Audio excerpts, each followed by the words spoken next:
हेर्नु लक्ष्मी आज हाम्रो घर बेसी धेरै थियो के ए सरी हैन बोल्नु के छैन एकदम नेचुरल नमस्ते guys again Sunny Pokhara as always nice and hot क्षेत्र यो नलागिन त गाह्रो छ मैले लास्ट मेरो इन्ट्रोडक्सन भिडियोमा चाहिँ I see you guys from my travel blog त्यस्तो भनेको थिएँ त्यो पनि आउँदैछ त्यो अलिकति भिडियो प्रिपरेसन पनि भइसकेको छ क्लिप्सहरू भइसकेको छ त्यसलाई एडिटिङ गरेर गर्नु छ होइन स्टिल लर्निङ लर्निङ कर्भ नै हो मेरो लागि and it's a big step तर त्योभन्दा पहिला मेरो जुन मेसेज मायाको मेसेज जुन थियो त्यसमा चाहिँ मैले फेसेस अफ नेपाल अनि change happens from your home भन्ने चाहिँ जुन ल्याएको थिएँ त्यसले मलाई चाहिँ एउटा के दियो भन्दाखेरि मैले आफ्नो घरकै मान्छेहरूबाट सुरु गर्छु the humble people that have always been there for me मेरो फ्यामिली छँदैछ कि माई एक्सटेन्डेड फ्यामिली भनौँ न people that have always help us to our farming हुन्छ नि मलाई सानोमा हुर्काउनुदेखि लिएर so I wanted to start this from their story okay? And today's story of Pyari Didi. Pyari means lovely, that's her name. She will tell you all about it, but yeah so this is a story telling by Pyari Didi and I'm not the main character here, she is, so let's hear it. ल प्यारी दिदी हजुर तपाईको पहिला चाहिँ अब आफ्नो फुल नाम अनि तपाईको कता पुर्खौली कताबाट आउनुभयो मेरो घर चाहिँ भुर्जुङखला हजुर मेरो चाहिँ नाम चाहिँ प्यारी यो नाम चाहिँ कसले राखेको मलाई पनि थाहा छैन मेरो आमाले नाम सबैलाई काम राम्रो भएर प्यारी राखेको होला नि त अनि मेरो आमालाई देखिन अरू कसैले हुर्काइदिए यहाँसम्म ल्याइदिए हैन आमालाई देखिन भन्नाले आमा चाहिँ मलाई जन्माएर आमा चाहिँ 4 महिनामै बित्नु भयो अनि अरू एउटा ढाकोमन भन्ने बुवा हुनुहुन्छ उहाँले उहाँको फ्यामिलीले पाले अनि यो कथा चाहिँ फेरि मैले फर्स्ट टाइमै सुन्दैछु के त्यही भएर अनि उनीहरूले पाले अब यो कथा भन्दै जाने अन्त एउटा किताब निस्किने कथा छ क्या मेरो त त्यही नै गर्नु खोजेको नि त तपाईँ जस्ता भनौँ न म त फेरि त कस्तो भन्दा दुःख देखाउनु खोजेको होइन तपाईँको जुन स्ट्रगल छ नि अब लाइफमा त्यस्तो हुँदा पनि प्यारो भएर सबको प्यारी भएर हिँड्नु भएको छ नि त्यही नै देखाउनु खोजेको कस्तो भन्दा सिचुएसन जस्तो भए पनि मान्छे खुसी भएपछि केही कुराले हुन्न कि तर जस्तो सबैको समस्या आफ्नो ठुलै हुन्छ जति धनीको नि उसको समस्या उसलाई ठुलो लाग्छ तपाईँलाई तपाईँको ठुलो लाग्छ होइन त्यही नै गर्नु खोजेको ठुलो भन्दा नि आफूले दुःख पाएको कुराहरू जति बुढी हुँदै गयो उति सबै सम्झना आउँदो रहेछ क्या हो त्यस्तो हुँदो रहेछ क्या अनि मैले किन चाहिँ यो भोग्नु पर्यो मैले के चाहिँ पाठ लिएर आएर छु त्यो कुरा पनि खेल्छ होला मनमा कति खेल्छ नि त भन्ने त्यही त अनि तपाईँ उसो भयो बुजुर्ङखोला त्यसरी भुर्जुङखोलाबाट अब ढाकामन भन्ने बुवाले पाल्नु भयो होइन ढाकामन आचार्य उहाँले बुजुर्ङखोलालाई तपाईँ एक्लै आउनुभयो कि कस्तो यसो नि उनको घर मलाई उहीँ सानैमै आमा बितेर बाउले पार गरे आमालाई अनि आमा चाहिँ उनीहरूले लएर पालेर चाहिँ आमा उहीँ बित्नु भयो हजुर अनि चाहिँ मलाई चाहिँ म 4 महिनाको हुँदाखेरि आमा बित्नु भयो अनि उनीहरूले चाहिँ पाले हुर्काइदिए यहाँसम्म ल्याउनु पनि उनीहरूको ठुलो हात छ होइन त्यसै हुर्केको त होइन मर्छ भने फाल्दै भयो भने मर्ने होला अनि आमालाई तपाईँलाई पाएर कसरी चाहिँ छुट्नु भयो त आमासँग अनि आमा चाहिँ के रोग लाग्छ अनि आमा बित्नु भयो अनि 4 महिना आमा बितेर मलाई त्यहीँ पाले अनि तपाईँको बाबा चाहिँ बाबा नि इन्डियामा जाँदाखेरि गुइले दिल्ली जाँदाखेरि गुवाहाटी जाँदाखेरि गुइले खाएको अरे कि गुइले है खाएको अरे अनि छन त अब आमाहरू अर्को आमाहरू भाइहरू दाइहरू त छन् होइन अब उनीहरूले कहिले सम्झिन्नन् त्यस्तो छ तपाईँको पुरा नाम चाहिँ के अरे प्यारी छेत्री प्यारी नै हो नाम मैले जानेको त्यही नै हो क्या है तपाईँको आफ्नो नाम भन्ने नागरिकतामा पनि यही छ प्यारी नै राख्नु प्यारी नै छ नागरिकता त पछि आएर बनाउनु भयो होला पछि बनाएको नागरिकता त ए अनि त्यसपछि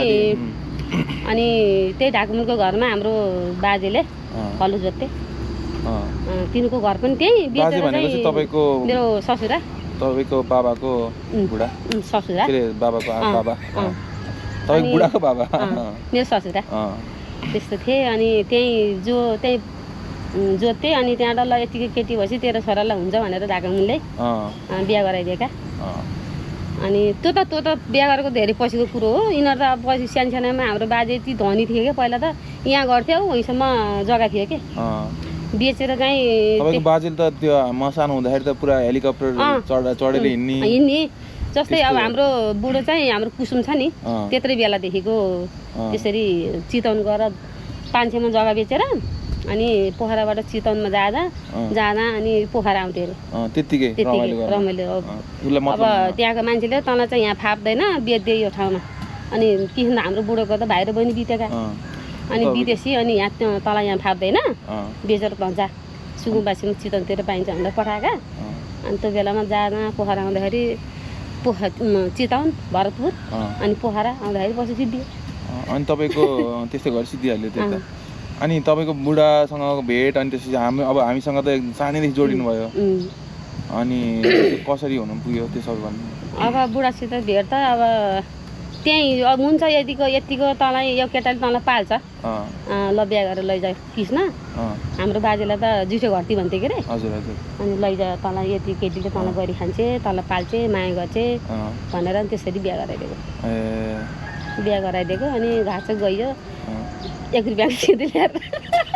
1 रुपियाँको सिँदुर ल्याएर लगाइदिएको बुढोले बिचरा त्यस्तो हो क्या अनि त्यस पछाडि अनि पोखरा आइयो गङ्गाजीमा नारायण थानमा बसेर कति बालुवा बोकियो होइन अनि कहिले कता दुगुरी खायो कहिले कता दुगुरी खायो त्यो बेला के थाहा त नि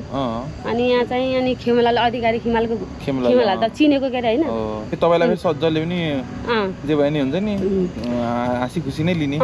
अनि त्यहाँबाट त्यही आउने चिनजान गर्ने अनि हाम्रो बुढोले त्यतिखेर तलतिर के अफिस थियो के कृषि अफिस थियो त्यहाँ खेमलाले जागिर पनि लगाइदिएको थियो अरे जागिर लगाइदिएको राजाको पालामा अनि त्यसरी लगाइदिएको अनि कति रुपियाँ दिन्थ्यो अरे दिनको पनि साइकल दिन्थ्यो अरे फुलबारी बस्थ्यो त्यतिखेर अनि अब यो यिनीहरूको जागिर थाहै हुन्न के अरे अब भन्दा अनि छोडे चाहिँ थाहै नहुने थाहै हुने भन जागिर छोड्न पऱ्यो बरु उत्र चाहिँ लाठा काम गऱ्यो दिनको 1000 1200 चाहिँ आइन्छ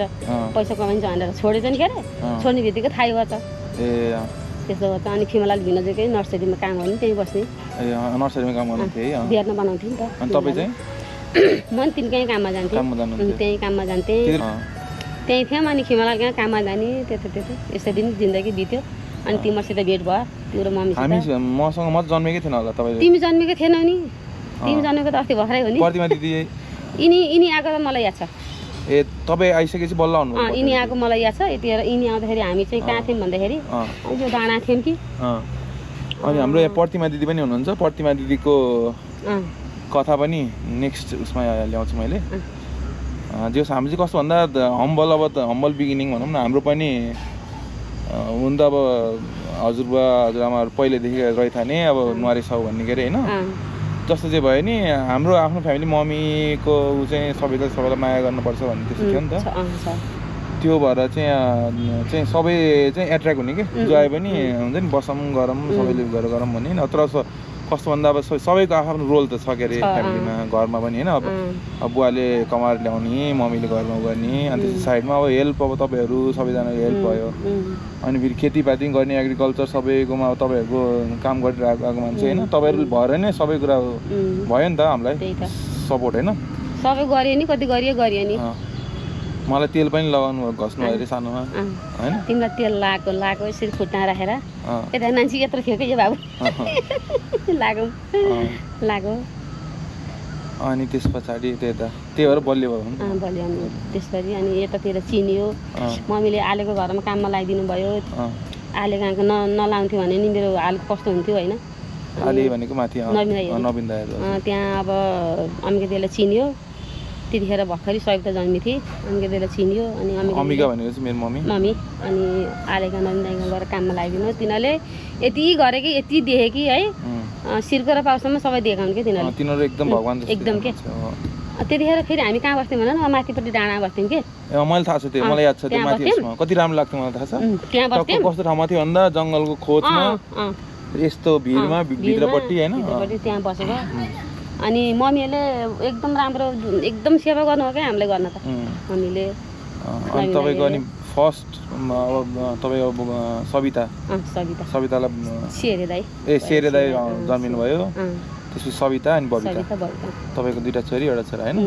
अनि तिनीहरुको नि क्विक कति उसमा जन्मिए तिनीहरु सविता 50 सालकी हो के अरे बबिता 52 सालकी हो। ए अनि अहिले के गर्दैछन् कता गर्दैछन्? अब ठुलो छोरी त बिहा भएर अब गई आफ्नै घर पताएर खाइछ के अरे। तपाईँसँग स्टिल कन्ट्याक्टमा सधैँभरि छन्, माया गर्छन् त्यसले त अनि माया गर्ने होइन। अनि छोराले नि आफ्नो फ्यामिली ततारी चाहिँ खाइछ, आनन्द छ, ह्यान्डसम छ। कान्छी छोरी बाहिर गएछ, दिनदिनै फोनहरू चाहिँ कता गएछ? रोमानिया गएछ, रोमानियातिर नि गयो हैन? एकदम ठिक छ, सब ठिक छ। तर यदि आउँछन् को बबिता आउँछ नि अब 2-4 वर्ष बस्छ नि आउँछ। 2 वर्ष बसेर आएर यहीँ हैन के गरेर यही कुकुरलाई पालेर बस्ने हुन्छ के अरे। कुकुरलाई आफ्नो कुकुरलाई पाल्ने कि नै सबैको बटुल्ने अरे अनि त्यसरी बस्ने भन्छ के। बिजनेसै गर्नु नि त्यस्तै हो बाबु जिन्दगी, यसरी नि चलिराख। अनि कस्तो फिल हुन्छ तपाईँलाई अब यत्रो समय? कति वर्ष हुनुभयो तपाईँ? भयो भाइ अब म त 55-57 वर्ष भइसकेँ होइन लक्ष्मी। तपाईँको 28 सालले गर्नु त मलाई चाहिँ के लाग्छ भन्दा सोच्दाखेरि तपाईँको रोल भनेकै खालि अरूहरूलाई सर्भिस दिने, अरूहरूलाई सपोर्ट गर्ने, हिँड्ने। अब हुन्छ नि अब तपाईँले गीता अङ्कल हाम्रो अङ्कललाई पनि हेर्नुभयो, अलिकति मानसिक समस्या थियो होइन। अहिले आमा बुढी भइसक्नु भयो, हाम्रो हजुरबा बितिसक्नु भयो, बुवा साइडको आमालाई पनि कति माया गर्नुहुन्छ। त्यही त अब सेवा गर्न बसेपछि त राम्रोसित माया गर्ने त हो नि, त्यही मनले। अब यहीँको आमालाई कति सेवा गरियो, तिम्रो हजुरआलाई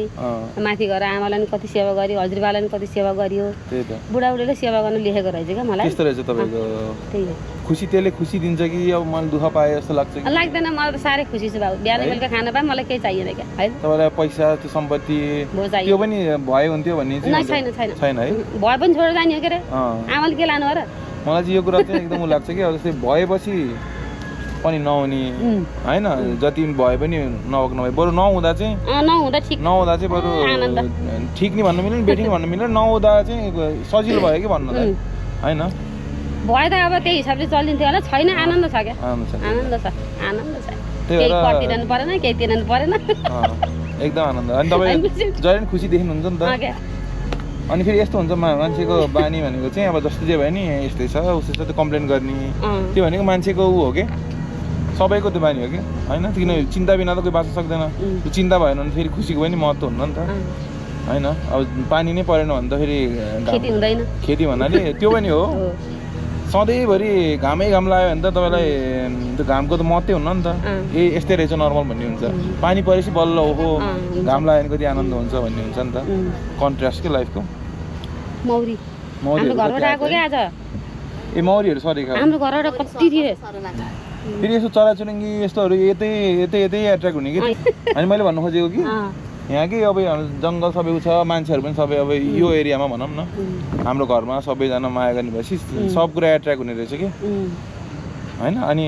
एकदम अब माया गर्दा यहाँ त अब आमालाई त्यस्तै माया गर्नुहुन्थ्यो, बाले पनि गर्नुहुन्छ, अमिका दिदीले पनि गर्नुहुन्छ, लक्ष्मीजी सबै फ्यामिली यहाँका आफ्नै फ्यामिली चाहिँ छन् क्या। त्यही त म सबैजनाको कथा लिएर आउँछु। तपाईँको नाम नि प्यारो अनि मेरो च्यानलको मेसेज पनि अब हुन्छ नि माया यस सम्बन्धी भएको हुनाले तपाईँबाट स्टार्ट गरौँ भनेर चाहिँ ल्याएको। अनि यो माया भन्ने के अब यसको बारेमा लास्ट एउटा भनेर यसलाई क्लोजिङ गरिदिनु नि त। के हो माया भनेको के हो तपाईँको उसमा?